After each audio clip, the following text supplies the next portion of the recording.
hello. উফ, যা গরম পড়েছে। সোহমের মতো একটু চেটে চেটে আইসক্রিম খাই। ওই যে সোহম যে বলেছিল না, একটু হরলিক্স চেপে আমি চেটে চেটে খাবো, তেমনি আমিও একটু চেটে চেটে আইসক্রিম খাচ্ছি। দেখো কি সুস্বাদু। মাকে বললাম একটু চকোবারটা কিনে দিতে, মা চকোবারটা কিনেই দিল না। কী যে করি, তাই অরেঞ্জ আইসক্রিম দিই, একটু কাজটা চালিয়ে দিই আমি। উফ, হাঁপিয়ে গেছি গো।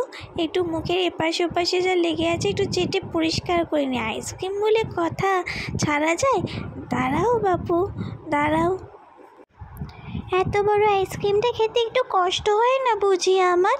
একটু হাঁপিয়ে হাঁপিয়ে একটু শান্তভাবে খেতে দাও। এত তাড়াহুড়ো করলে কিছু খাওয়া যায় নাকি? ডাক্তার আমাকে বলেছে তাড়াহুড়ো করে যেন কিচ্ছু না খাই, আস্তে আস্তে খাই, যাতে হজমটা যাতে ভালো হয়। তোমরা না বাপু কিচ্ছু জানো না, সব দেখছি আমাকেই শেখাতে হবে। ঠিক আছে, দাঁড়াও, এক এক করে শেখাবো। আগে আমি একটু শান্তভাবে আইসক্রিমটা খাই, থেমে থেমে। একটু স্বাদটা তো নিতে দাও। দাঁড়াও দেখি ও কি করছে।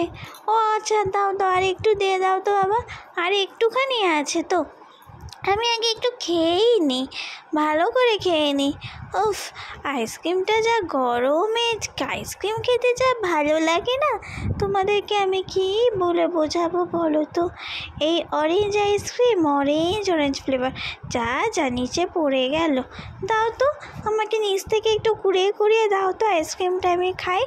উফ, স্নানও করেছি আজকে, আমার লোমগুলো দেখো সিল্কি সিল্কি উঠছে। আমি হেয়ার